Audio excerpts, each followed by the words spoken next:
అంజలి తన్ను చూసి బాగా భయపడిపోయిందని, అందుకే కళ్ళు తెరిచినా కూడా తన కళ్ళ ముందు అదే విషయం కనిపిస్తూ ఉండడంతో ఇంకా భయపడుతుందని చెప్పి డాక్టర్ తనని జాగ్రత్తగా చూసుకోమని చెప్పి, ఇంకా ఏదైనా ప్రాబ్లంగా అనిపిస్తే హాస్పిటల్కి తీసుకురండి అని చెప్పి డాక్టర్ చెప్పి అక్కడి నుండి వెళ్ళిపోతారు. తర్వాత అంజు ఇంటి నుండి వెళ్ళేటప్పుడు బాగానే ఉంది. అక్కడికి వెళ్ళిన తర్వాతే భయపడిపోయింది. అంటే ఖచ్చితంగా అక్కడ ఏదో జరుగుంటుంది అని చెప్పి బాగి అనుమానిస్తూ ఉంటుంది. దాంతో మనోహరిలో టెన్షన్ మొదలవుతుంది.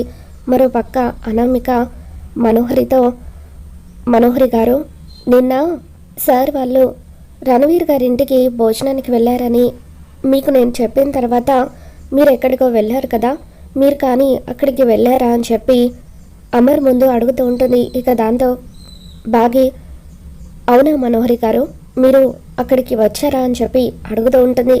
దాంతో మనోహరి కంగారు పడుతూ, లేదు లేదు, నేను అక్కడికి ఎందుకు వస్తాను, నాకు వేరే పని ఉంటే నేను అక్కడికి వెళ్ళాను అంతే అని చెప్పి మనోహరి కంగారుగా చెప్తూ ఉంటుంది. ఇక బాగికి మాత్రం మనోహరి మీద అనుమానం కలుగుతూ ఉంటుంది.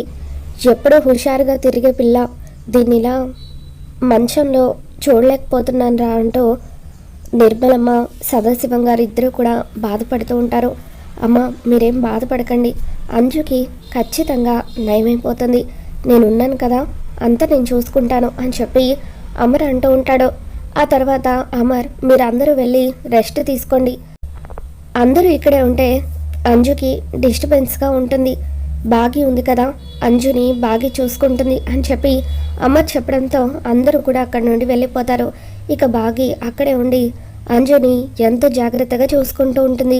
అనామిక బాగితో, బాగి గారు నేను కూడా ఇక్కడే ఉంటాను, అంజుని చూసుకుంటాను అని చెప్పి అంటూ ఉంటే, వద్దులేండి అనామిక గారు, పిల్లలకు ఎగ్జామ్స్ దగ్గరికి వచ్చాయి కదా, మళ్ళీ మీరు ఉదయమే లేచి పిల్లలకు స్టడీ అవర్లో హెల్ప్ చేయాలి, మీరు వెళ్ళి పడుకోండి అని చెప్పి బాగి అంటూ ఉంటుంది. తెల్లవారే వరకు కూడా అంజు దగ్గరే ఉండి బాగి తనని ఎంతో జాగ్రత్తగా చూసుకుంటుంది. ఇక తెల్లవారగానే ఇంట్లో అందరికీ టిఫిన్స్ రెడీ చేయడం కోసం అని చెప్పి బాగి కిచెన్లోకి వెళ్తుంది.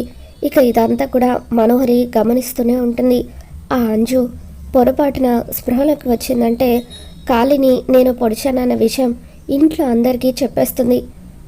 ఒకవేళ రణవీర్ ఇంట్లో ఉన్న సీసీటీవీ ఫుటేజ్ని చూసినా కూడా అమర్కి నేను దొరికిపోతాను, ఎట్టి పరిస్థితుల్లోనూ అలా జరగకూడదు అని చెప్పి మనోహరి అనుకుంటూ ఉంటుంది. నా గురించి నిజం బయటపడకుండా ఉండాలన్నా, ఆ అంజు నోరు తెరవకుండా ఉండాలన్నా ఆ అంజుని చంపేయాలి. ఎస్, ఇదొకటే మార్గం. ఈ మిస్సమ్మ ఎలాగో కిచెన్లోకి వెళ్ళింది, ఇప్పుడప్పుడే రాదు కాబట్టి అంజు ఒంటరిగా ఉంది కాబట్టి అంజుని చంపేయాలి అనుకుని మనోహరి అంజు గదిలోకి వెళ్తుంది.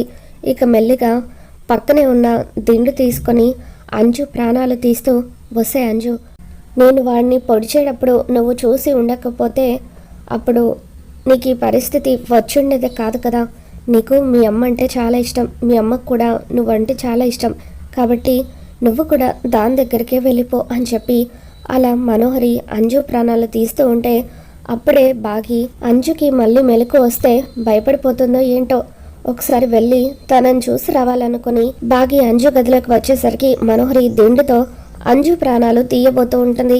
ఇక దాంతో బాగి, మనోహరి ఏం చేస్తున్నావు అంటూ గట్టిగా అరుస్తుంది. ఇక దాంతో మనోహరి కంగారు పడిపోతూ, నేనేం చేస్తున్నాను మిస్సమ్మ, ఈ దిండు అంజు పక్కన పెడుతున్నాను అంతే అని చెప్పి అంటూ ఉంటుంది. అయినా ఎవరూ లేనప్పుడు అంజు గదిలో నీకేం పని, నువ్వు ఖచ్చితంగా అంజు ప్రాణాలు తీయడానికే వచ్చావు, నువ్వు దిండుతో అంజు ప్రాణాలు తీయడం నేను చూశాను అని చెప్పి బాగి అంటూ ఉంటుంది. ఏం మాట్లాడుతున్నావు మిస్సమ్మ నువ్వు, అసలు నేనెందుకు అంజు ప్రాణాలు తీయాలనుకుంటానని చెప్పి మనోహరి అంటూ ఉంటుంది.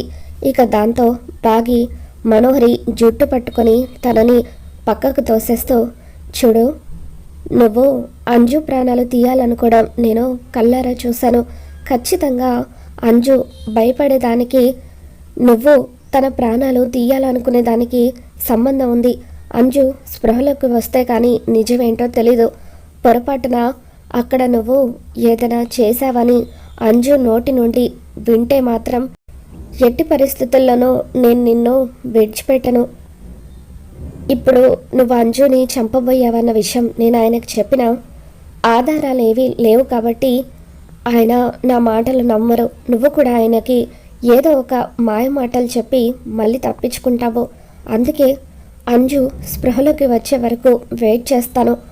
నీ నిజస్వరూపం ఏంటో ఆయన ముందు బయట పెట్టిస్తానని చెప్పి బాగి మనోహరికి వార్నింగ్ ఇస్తూ, ఇంకొకసారి అంజు గదిలో కాలు పెట్టావంటే కాళ్ళు విరగొడతాను, వెళ్ళి బయటకంటూ అలా మనోహరిని బయటకు గెంటేస్తుంది. ఇక దాంతో మనోహరి, అమ్మయ్య ఏదో ఒకటి మేనేజ్ చేశాను కాబట్టి సరిపోయింది, లేదంటే ఈరోజు ఈ మిస్సమ్మ నన్ను అమర్కి రెడ్ హ్యాండెడ్గా పట్టించేది. ఇప్పుడు అంజు ఇంకా స్పృహలోకి రాలేదు కాబట్టి నా గురించి ఇంట్లో ఎవరికీ తెలియలేదు. ఆ అంజు ఎప్పటికీ స్పృహలోకి రాకూడదు అని చెప్పి మనోహరి అనుకుంటూ ఉంటుంది. మరో పక్క అమర్, రణవీర్ ఇంట్లో సీసీటీవీ ఫుటేజ్ ఉంది కదా రాథోడ్, ఆ సీసీటీవీ ఫుటేజ్ చూస్తే మనకి ఏదైనా క్లూ దొరుకుతుందేమో అని చెప్పి అంటూ ఉంటాడు. అవును సార్, వెంటనే మనం రణవీర్ ఇంటికి వెళ్దాం పదండి అని చెప్పి అలా రాథోడ్ అమర్తో కలిసి మళ్ళీ రణవీర్ ఇంటికి వస్తాడు. రణవీర్, మీ ఇంట్లో సీసీటీవీ ఫుటేజ్ ఉంది కదా, ఒకసారి దాన్ని నేను చూడాలనుకుంటున్నానని చెప్పి అమర్ చెప్పడంతో అలాగే అమరేంద్ర అంటూ రణవీర్ ఆ సీసీటీవీ ఫుటేజ్ని అమర్కి చూపిస్తూ ఉంటాడు. ఇక అందులో మనోహరి తన ఇంటికి రావడం అమర్కి కనిపిస్తుంది. ఇదేంటి మనోహరి మీ ఇంట్లోకి వస్తుంది ఏంటి అని చెప్పి, రాత్రి 10:30 అయింది అంటే అప్పటికి మేము వెళ్ళిపోయాము. నిన్న అనామిక చెప్పింది కరెక్టే, మనోహరి ఇక్కడికి వచ్చింది అని చెప్పి అమర్ అంటూ ఉంటాడు. ఇక వెంటనే ఇంటికి వచ్చిన తర్వాత మనోహరిని సీరియస్గా పిలుస్తూ ఉంటాడు. అలా మనోహరి మనోహరి అని చెప్పి పిలుస్తూ ఉంటే, ఏమైంది అమర్, అంత కోపంగా ఉన్నావేంటి అని చెప్పి మనోహరి అంటూ ఉంటుంది. నిన్న రాత్రి 10:30 అప్పుడు నువ్వు రణవీర్ ఇంటికి వచ్చావా లేదా అని చెప్పి అమర్ అడుగుతూ ఉంటాడు. ఇక దాంతో మనోహరి అమర్కి నిజం తెలిసిపోయినట్టుంది అని చెప్పి కంగారు పడిపోతూ వచ్చానమ్మర్ అని చెప్పి అంటూ ఉంటుంది. ఇక దాంతో అమర్, మరి ఎందుకు నిన్న అనామిక గారు అడిగినప్పుడు రాలేదని అబద్ధం చెప్పావు, అసలు అబద్ధం చెప్పాల్సిన అవసరం నీకేంటని చెప్పి అమర్ అంటూ ఉంటాడు. ఇక దాంతో మనోహరి, మీరంతా అక్కడికి డిన్నర్కి వెళ్ళారని తెలుసుకొని నేను కూడా అక్కడికి వచ్చాను అమర్, కానీ మీరక్కడ లేరని తెలిసి మళ్ళీ వెంటనే వచ్చేసాను అని చెప్పి మనోహరి అంటూ ఉంటుంది. ఇక దాంతో అమర్, నువ్వు వచ్చింది 10:30కి, ఒకవేళ మేము లేమని తెలిస్తే వెంటనే బయటకు వెళ్ళిపోవాలి, కానీ నువ్వు బయటకు వెళ్ళిన టైం 11:30 చూపిస్తుంది. మరి ఈ గంట ఎక్కడున్నావో, అంటే మేము వచ్చినప్పుడు నువ్వు ఇంట్లోనే ఎక్కడో ఉన్నావు, చెప్పు మనోహరి, ఈ గంట సేపు నువ్వు అక్కడ ఏం చేసావు, ఎక్కడున్నావు అని చెప్పి అమర్ మనోహరిని నిలదీస్తూ ఉంటాడు. ఇక దాంతో మనోహరి, లేదమ్మర్, నేను 10:30కి వచ్చిన మాట నిజమే, కానీ వెంటనే వెళ్ళిపోయాను. మళ్ళీ నేను నా ఫోన్ అక్కడ మర్చిపోవడంతో తిరిగి వెనక్కి వచ్చి నా ఫోన్ తీసుకొని వెళ్ళాను. రెండవసారి నేను వెళ్ళిన టైం 11:30 చూపించి ఉంటుంది అంతే అని చెప్పి మనోహరి అంటూ ఉంటుంది. ఇక దాంతో అలా అయితే మరి నువ్వు 4 సార్లు వచ్చి వెళ్ళినట్టు కనిపించాలి కదా, మరి 2 సార్లు మాత్రమే రికార్డ్ అయింది ఏంటని చెప్పి అమర్ అంటూ ఉంటాడు. ఏమో అమర్, అదే నాకు కూడా అర్థం కావట్లేదు, ఒకవేళ మధ్యలో వచ్చి వెళ్ళింది సరిగ్గా రికార్డ్ అవ్వలేదమ్మా అని చెప్పి మనోహరి అంటూ ఉంటుంది. ఇక దాంతో మనోహరి ఏదో తప్పించుకోవాలని చూస్తుందని చెప్పి అమర్కి అనుమానం మొదలవుతూ ఉంటుంది. ఇక అప్పటికి సరే మనోహరి, ఒకవేళ అక్కడ నీకేదైనా అనుమానంగా అనిపించి ఉంటే నాతో చెప్పని అమర్ అంటూ ఉంటాడు. అలాగే అమర్ అని చెప్పి మనోహరి తప్పించుకున్నట్టుగా ఇక గదిలోకి వెళ్ళిపోతుంది. సార్, మనోహరి మేడం మాటలు మీరు నమ్ముతున్నారా అని చెప్పి రాథోడ్ అంటూ ఉంటే, లేదు రాథోడ్, ఖచ్చితంగా అక్కడ ఏదో జరిగింది, మనోహరి గంట పాటు అక్కడే ఉంది, అదేంటో తెలియాలంటే అంజు స్పృహలోకి రావాలి, అప్పటి వరకు మనం వెయిట్ చేయక తప్పదు అని చెప్పి అమర్ అంటూ ఉంటాడు. ఇక ఇంతలో అంజు స్పృహలోకి వస్తుంది. అంజు స్పృహలోకి వచ్చిన తర్వాత బాగి అమర్ ఇద్దరు కూడా తన దగ్గరికి వెళ్ళి కూర్చుంటారు. అమ్మ అంజు ఇప్పుడు నీకు ఎలా ఉందని చెప్పి బాగా అడుగుతూ ఉంటే మిస్సమ్మ నాకు చాలా భయంగా ఉంది అని చెప్పి బాగిని గట్టిగా పట్టుకుంటుంది. నీకేం కాదంజు పాప, మేమంతా ఇక్కడే ఉన్నాం కదా, మీ నాన్న కూడా ఇక్కడే ఉన్నారు అని చెప్పి అంటూ ఉంటుంది. ఇక అమర్ అవునంజు నీకేమీ కాదు, నేనున్నాను కదా, భయపడకుండా అక్కడ ఏం జరిగిందో చెప్పు అని అమర్ అడుగుతూ ఉంటాడు. రాత్రి నేను అంకుల్ వాళ్ళ ఇంట్లో పడుకున్నాను కదా, నాకు మధ్యలో మెలకు వచ్చింది. నేను లేచి చూసేసరికి ఎవరు లేరని చెప్పి నేను అలా డోర్ ఓపెన్ చేసుకుని బయటకు వచ్చేసరికి మనోహరి ఆంటీ ఎవరినో కత్తితో పొడి చేశారు. రక్తం కింద అంతా కూడా రక్తం పడిపోయింది అని చెప్పి అంజు అంటూ ఉంటుంది. ఇక దాంతో అంజు మాటలు విని అమర్ బాగి ఇద్దరు ఒక్కసారిగా షాక్ అవుతారు. ఇక అప్పుడు మనోహరి ఏం మాట్లాడుతున్నావు అంజు, నేనెవరినో కత్తితో పొడవడం ఏంటి, అయినా నువ్వేదన్నా కల కని ఉంటావు అందుకే భయపడ్డావని చెప్పి అంటూ ఉంటే లేదు డాడ్, నేనేమీ కల కనలేదు, నేను నిజమే చెప్తున్నాను, మనోహరి ఆంటీ నిజంగానే ఎవరినో అక్కడ కత్తితో పొడిచారు అని చెప్పి అంజు అంటూ ఉంటుంది. ఇక దాంతో అమర్ ఆలోచనలో పడతాడు.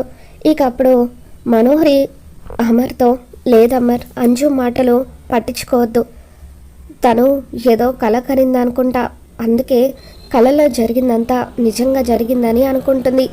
అయినా అక్కడ నేనెవరిని కత్తితో పొడుస్తాను, అక్కడ ఉండేది రణవీర్ ఒక్కడే కదా, మీరు వెళ్ళినప్పుడు రణవీర్ బాగానే ఉన్నాడు కదా అని చెప్పి మనోహరి అంటూ ఉంటుంది. ఇక దాంతో అమర్ మరొక్కసారి సీసీటీవీ ఫుటేజ్ చెక్ చేయాలని చెప్పి డిసైడ్ అవుతాడు. 10 to 11 మధ్యలో ఏం జరిగిందో సీసీటీవీ ఫుటేజ్లో అమర్ చెక్ చేస్తూ ఉంటే అప్పుడు ఖాళీ ముసుగులో తను పొట్ట పట్టుకొని పరిగెడుతూ ఉంటే అప్పుడు వెనకాలే రణవీర్ తనని పట్టుకోవడానికి ప్రయత్నించడం ఇవన్నీ కూడా రికార్డ్ అవుతాయి.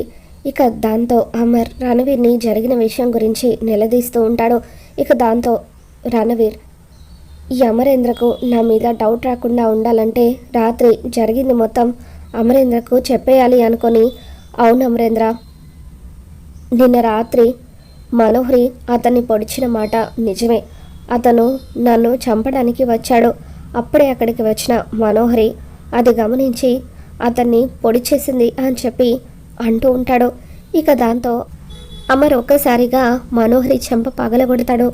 అంజు చెప్పింది నిజమే కదా మనోహరి, నువ్వు అక్కడ ఒక అతన్ని పొడి చేశావు, సీసీటీవీ ఫుటేజ్లో కూడా అతను పారిపోవడం కనిపించింది, చెప్పు ఎందుకు అతన్ని పొడిచావు, అసలు అతన్ని పొడవడానికి నీకు సంబంధం ఏంటని చెప్పి అలా అమర్ మనోహరి 2 చెంపలు కూడా వాయిస్తూ మర్యాదగా నిజం చెప్తావా లేదంటే పోలీస్ కంప్లైంట్ ఇవ్వమంటావా అని చెప్పి అలా అమర్ అయితే మనోహరి మీద మండిపడుతూ నిజం తెలుసుకునే ప్రయత్నం చేస్తూ ఉంటాడు.